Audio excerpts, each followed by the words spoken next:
우리나라 20, 30대 신용불량자들이 23만 명 정도 된다고 하더라고요. 뭐 결핍이 없는 세대. 결핍이 없다는 것은 경제관념이 없어지게 될 수밖에. 왜 이렇게 신용불량자가 많고 빚이 많냐? 그렇게 많다는 것은 공금의식도 없고 경제 개념이 없다라고 하는 거죠. 이거는 지금 대한민국의 미래 성장 동력을 완전히 앗아가는 겁니다. 그래서 어떤 걸 회복을 해야 되냐면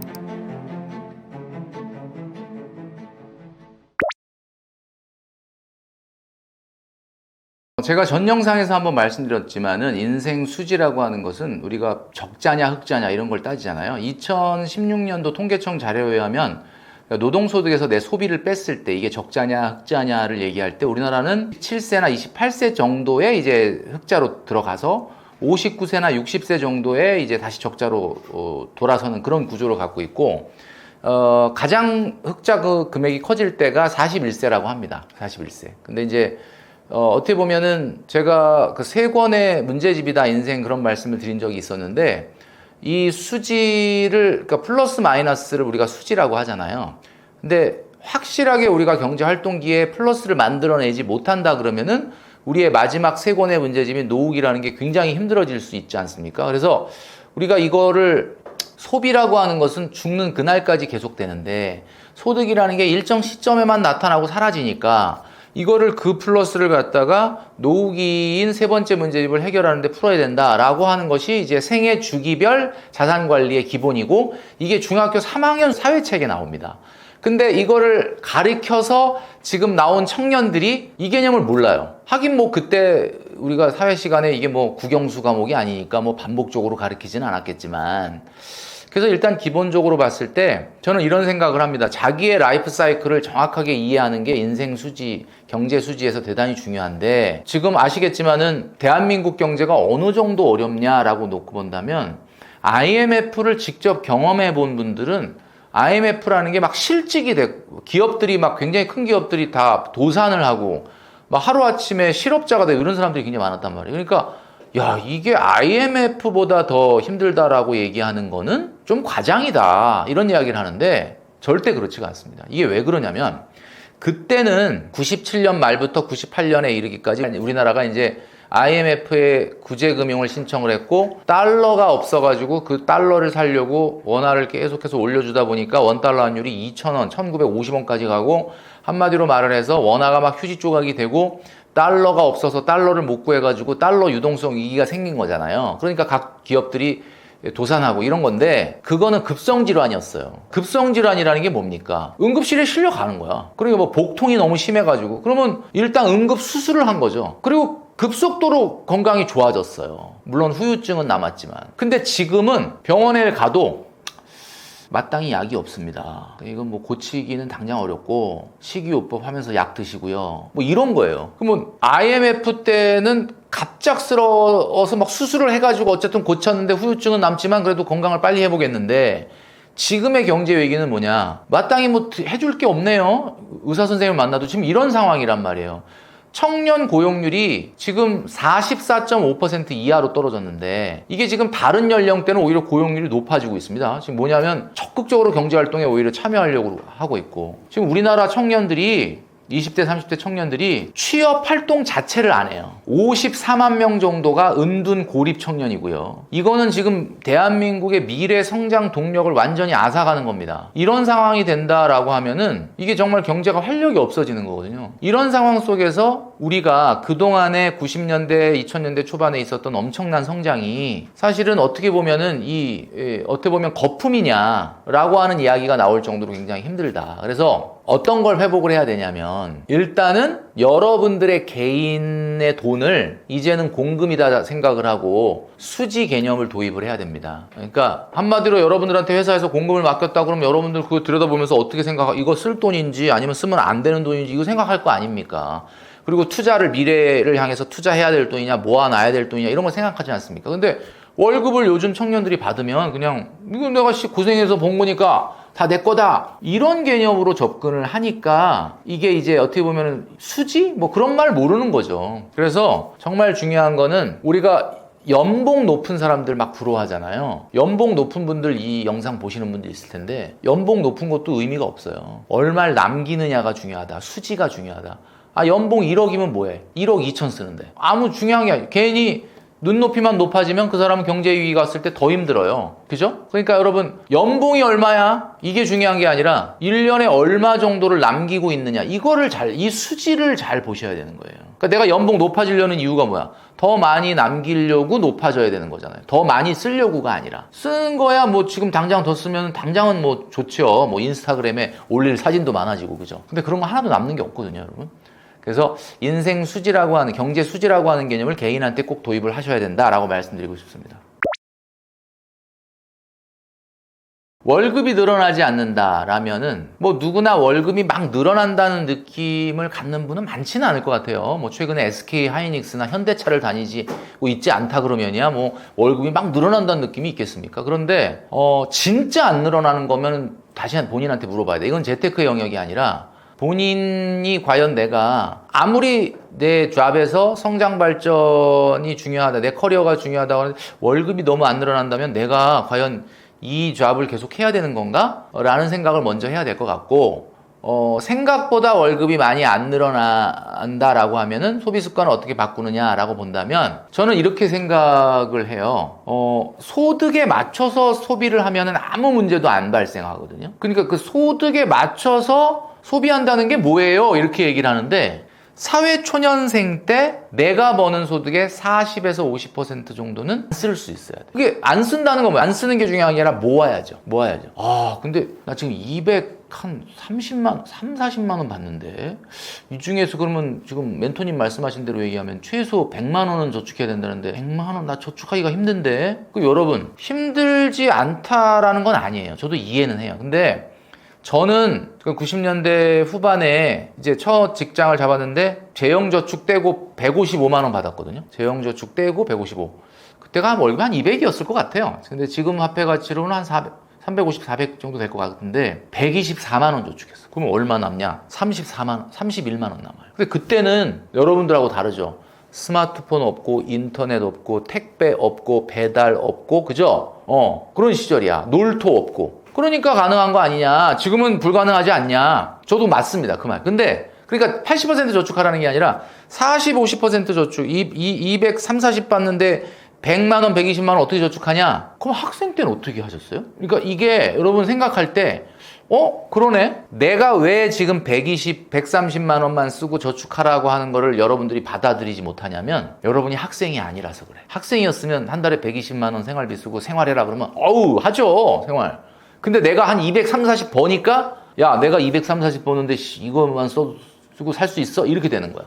불가능한 건 아닌데 본인이 그걸 안 받아들이는 거죠. 그러면 100, 1, 20을 갖다가 저축하고 120, 30으로 생활을 해야 된다라고 하면은 슬기로운 소비 생활 10가지라는 거 있지 않습니까? 제가 여러 방송에서도 얘기를 했는데 그걸 모르시는 분들 위해서 간단하게 소개를 해드릴게요. 아주 구체적으로 말씀드리겠습니다. 구내식당에서 식사하셔야 돼요. 구내식당. 밥 나가서 사 먹는 게 아니에요. 밥 나가서 사 먹는 거는 뭐야? 일주일에 외식 한두 번 할 수 있겠죠. 한두 번. 괜찮죠. 근데 막 매 끼를 월요일부터 금요일까지 맨날 나가서 사 먹는다. 근데 좀 싼 거 먹고 싶은데 막 선배들이 사줄 것도 아닌데 막 어디 막 이상한 비싼데 끌고 가면 나도 그냥 한 2만 원 내야 되잖아. 같이 요즘 더치페이로 계산하잖아. 이런 식으로 쫓아다니다 그 선배들이 또 사줄 것도 아닌데 또 스타벅스 가잖아. 쫓아가면 또 나도 또 뭐 6,000원, 7,000원짜리 음료 먹을 수도 있고. 이런 식으로 가면은 안 되는 거예요, 여러분. 그 다음에 택시, 기본요금 택시는 타시면 안 돼. 지하철 한정거장 가는 거 기본요금이죠. 그거 안 된다. 그 다음에 커피 있죠. 여러분 커피 많이 드시죠, 커피. 자, 커피는 직장인이 하루에 한 잔은 테이크아웃 해야 됩니다. 이거는 문화죠. 기본적으로. 이거는 뭐 저라고 해도 또 해야 된다고 생각해요. 옐로우 브랜드에서 하루에 한 잔을 드셔라. 테이크아웃용 커피죠. 스타벅스나 커피빈이나 폴 바셋 같은 커피, 조금 고가의 커피, 뭐 고가도 아니죠. 사실 요즘은 뭐 그렇게 고가라고 얘기하기도 좀 민망할 정도로 커피값이 비싸졌는데 어쨌든 이렇게 옐로우 브랜드보단 비싸지 않습니까? 이런 것들은 공간 점유 비용을 내야 되는 거기 때문에 친구랑 만나서 수다를 떤다, 뭐 앉아서 일을 한다, 뭐 회의를 한다, 이럴 때는 뭐 마셔도 되죠. 그렇지만 테이크아웃은 안 됩니다. 테이크아웃은 눈만 돌리면 옐로우 브랜드 안 보입니까? 여러분이 있는 데서 테이크아웃 해야 된다. 이 테이크아웃이라는 게 미국 사람들한테 물어보면 어떤 개념인지 아시죠? 테이크아웃은 그 매장에서 먹다가 나가려고 그러는데 남았어. 이거 좀 테이크아웃 싸주세요. 이거예요. 이게 테이크아웃이지 한국 사람들은 가갖고 그걸 이렇게는 안 합니다. 아시겠지만. 그 다음에 이벤트 비용도 여러분 3% 월급에 넘으면 안 된다. 이벤트 비용이 뭡니까? 뭐 기념일, 생일 이런 거 챙기는 거잖아요. 그 다음에 여러분 옷 사는 거 있죠. 옷. 여러분 얼마나 신상 옷 자주 삽니까? 요즘은 여름이라서 뭐 티셔츠 사는 거 뭐 이런 거야 뭐 이렇게 아주 엄청난 브랜드가 아니면은 뭐 그렇게 비싼 건 아니겠지만 가을이나 겨울에 옷 살 때는 여러분 계절마다 매번 사시면 안 되고요. 경련제로 사셔라. 이렇게 말씀드릴 수 있습니다. 그리고 또 중요한 건 여러분 문화 레저비 있죠. 문화 레저비. 문화 레저비 몇 %입니까? 지금 제가 이거 물어봤는데 몇 %지? 이걸 모르는 것 자체가 지금 공금으로 관리를 안 하고 있다는 거예요. 월급에. 문화 레저비라는 게 뭡니까? 뭐 옛날 기성세대들은 뭐 책 사보거나 영화 보는 거라고 그러는데 요즘은 영화 잘 안 보잖아요. 그러니까 요즘은 뭐야? 뭐 공연을 본다, 뭐 책을 사서 본다, 취미 활동을 한다, 운동을 한다. 그 다음에 우리 여성분들은 뭐 네일 아트를 한다. 그 다음에 뭐 우리가 미용실 가야 되잖아요. 이 미용. 그 다음에 이제 젊은 분들도 요즘 가끔 얼굴에 레이저 좀 쐬줘야 되잖아. 이 미용 성형, 취미, 스포츠, 문화, 레저 이거 다 해서 소득의 10% 안으로 해결을 해야 돼요. 그럼 내가 230, 40이다. 그러면 나는 20만 원 이상은 문화 레저비를 못 쓴다. PT, 요가, 필라테스 다 해가지고 언제 돈 모으겠습니까? 자전거 타시고요. 도서관에 가서 걸어가서 책 빌려서 와서 보시고 얼마나 건강하게 요즘 문화센터를 방문 안 해도 각종 지역의 도서관에서 문화행사 엄청나게 합니다. 막 그 독자들을 위해서 뭐 작가님들 불러다가 북콘서트를 하고 공연을 하기도 하고 책을 빌려주죠. 이거 여러분 10% 이내로 해야 된다. 그 다음에 여러분 아시겠지만 식생활비는 여러분 소득의 25% 30% 이내로 해야 되는 거예요. 이러려면 어떻게 해야 돼? 외식 배달을 줄이고 장보기를 실천을 해야죠. 여러분 아시겠지만 주말에 음식을 만드세요. 그 주에 먹을 음식을. 근데 물론 모든 끼니를 다 만드는 음식을 먹을 수는 없지만 하루에 한 끼 정도는 여러분들이 주말에 만들어 놓은 거를 소분해 가지고 그러면 주말은 뭐야? 주말은 내가 요리하려고 장 보러 갔다가 도서관 들렀다가 자전거 타고 오는 거야. 그럼 장 보러 가가지고 1인 가구라 하더라도 이 1인 가구 커스터마이즈가 되잖아요. 감자 하나만 주세요. 제가 1인 가구라서 뭐 오이 하나만 주세요. 안 될 거 마트에서는 안 되지만 시장에서는 돼요. 그렇게 해서 와서 주말에 1시간 2시간 동안 내가 요리하는 과정을 즐기는 거야. 일이라고 생각하지 말고 여러분 그 편스토랑 같은 거 보면 요리하는 게 얼마나 재밌습니까? 요리가 나의 라이프의 일부가 되는 거죠. 그렇게 해서 하시면 돼요. 그리고 주거비용 15% 이내, 소득의 15% 이상의 월세나 전세금 대출 이자를 낸다? 그분은 1억 모으기는커녕 5천 모으기도 못한다. 시드머니 자체에 실패를 합니다. 그러니까 소득의 15% 이내의 지역으로 월세나 전세금 대출을 낼 수 있는 곳으로 이사를 가셔야 돼요. 출퇴근 시간이 너무 많이 걸린다고요? 그래야 돈을 벌죠. 여러분 돈이라는 거는 돈 벌고 싶어요? 돈 모으고 싶어요? 불편함을 감수해야지. 여러분 동기들이 여러분보다 돈을 왜 빨리 모았는지 아십니까? 그 동기는 여러분보다 불편함을 더 감수했기 때문에 그런 거예요. 나는 그냥 편하려고 그냥 회사 앞에다 얻었잖아. 그 편한 만큼 돈 나가고 불편한 만큼 돈 들어오는 겁니다. 돈 들어오는 거를 원하시기 때문에 오늘 떠먹여주는 유튜브를 들어오셨다면 자발적으로 불편함에 동참하시기 바랍니다. 그게 돈 버는 길이다. 그 다음에 말씀드리지만 여행 어때요? 여행은 여러분들의 연소득의 5% 이내로 계획하셔야 됩니다. 월급의 60%, 50%. 내가 월급이 250이다. 그럼 얼마야? 뭐 한 130, 40만 원에서 여행 가야 돼. 130, 40만 원이면 당연히 유럽 여행 못 가죠. 유럽 여행 언제 가야 돼? 이거 6년, 7년 이 여행 경비를 세이브하고 해서 가야죠. 그냥 냅다 카드 긁고 갔다 오면 여러분 그거 갚느라고 아니 지금 돈 자체도 적게 버는데 그거 빚 갚느라고 언제 돈을 모으겠습니까? 그죠? 그 다음에 마지막으로 제가 말씀드렸던 것처럼 지난 영상에서 집중적으로 말씀드렸잖아요. 차 사면 안 됩니다. 여러분 10만 원이면 K패스 기후동행카드로 어디든지 다 어렵게 갈 수 있는 대중교통이 있고 광역시 수도권 서울이면 가능한데 내가 뭐 읍면 지역에 있는 것도 아닌데 차를 왜 삽니까 도대체? 차를 왜 사냐? 400만 원 이하의 소득이다. 사면 안 돼요. 400만 원 이상도 안 살 수 있는 용기가 있다. 여러분 빨리 돈을 모을 수 있습니다. 이 10가지 제가 지금 빠르게 말씀드렸잖아요. 이 10가지를 왜 지켜야 되냐? 나 이거 왜 지켜야 돼? 그러면 안 지켜도 돼요. 근데 제가 문제는 뭐냐? 남들보다 빨리, 뭐 남들보다 빨리 그러니까 또 이것도 뭐 뭔가 경쟁과 비교가 되는데 분명히 말씀드리지만 5명 중에 1명만 자수성가형 부자가 됩니다. 이 세상은 8대2의 법칙이에요. 떠먹여주는 유튜브를 보신 수많은 분들 중에 20%만이 이걸 실천을 합니다. 그럼 여러분들이 실천을 할 거냐 안 할 거냐 여러분 자유예요. 그런데 중요한 거는 항상 성공은 소수의 것이라는 거. 우리 떠먹여주는 유튜브를 구독하시는 많은 분들은 성공을 지향하는 분이라고 믿습니다. 성공을 지향하려고 한다면 비범한 미래를 꿈꾼다면 비범한 행동을 오늘 하면 되는 거예요. 간단합니다. 그냥 비범하고 싶지 않은데 평범하고 싶은데 그럼 그냥 비범한 행동을 안 하면 되는 거죠. 그러면 자연히 평범해집니다. 미래는. 자, 이 부분을 꼭 기억하시면 좋겠습니다. 요게 이제 재작년 자료에 보니까 우리나라 20, 30대 신용불량자들이 23만 명 정도 된다고 하더라고요. 뭐 지금은 더 늘었을 것 같아요. 사실 그리고 어떻게 보면은 결핍이 없는 세대. 지금 MZ 세대분들은 뭐 본인들은 아니라고 우기실지 모르겠지만 과거 세대들보다는 자라날 때 가난한 집이나 좀 뭐 부잣집이나 할 것 없이 결핍은 좀 없었을 거예요. 아마 그 전 세대에 비해서는. 결핍이 없다는 것은 부모님이 뭐든지 다 해주시려고 했겠죠. 뭐 결핍이 없다는 것은 결국은 경제관념이 좀 없어지게 될 수밖에 없어. 안타깝게도. 그러다 보니까 20, 30대들이 왜 이렇게 신용불량자가 많고 빚이 많냐? 뭐 20, 30대가 무슨 사업을 하진 않았을 거 아니에요. 뭐 사업을 했다가 뭐 넘어졌다든가 이런 게 아닐 텐데도 그렇게 많다는 것은 공금의식도 없고 경제 개념이 없다라고 하는 거죠. 근데 이런 부분을 이제 들을 때 기분 나쁘다라고 얘기하지 마시고 돈이라고 하는 거는 이 세상에 정말로 절대로 피할 수 없는 세 가지가 있다고 하지 않습니까? 죽음, 세금, 소비. 절대 피할 수가 없고요. 죽는 그날까지 돈을 써야 돼. 소득은 죽는 그날까지 있지는 않잖아요. 그러니까 여러분들이 그런 면에서 여러분들의 밥그릇을 잘 챙기셔야 됩니다. 그러려면은 이 수익과 지출에 대한 개념을 좀 뚜렷하게 가져야 된다. 그 독립이 돼야 돼요. 독립. 많은 분들이 그래요. 신용점수 높이는 법 좀 알려주세요, 멘토님. 그래요. 여러분 다 알고 있지 않습니까? 신용점수라는 거는 제가 제 유튜브에서 한번 제 신용점수 공개했죠. 1000점 만점에 1000점입니다. 저도 1000점 되는데 꽤 오래 걸렸는데 하여튼 1000점이 됐어요, 이제. 그럼 무슨 얘기는 뭐냐면 엄청나게 오랜 기간 오랜 커다란 빚을 꾸준히 갚았기 때문에 된 거죠. 자랑이 아니에요. 신용점수 1000점이라는 게 뭐예요? 와, 빚이 엄청 많았나 보다. 대출이 엄청 많았나 보다. 오랜 기간 갚았기 때문에 1000점이 된 겁니다. 그럼 여러분은 신용점수 1000점 될 필요 있습니까? 필요 없거든요. 신용점수는 악화되는 거는 안 좋지만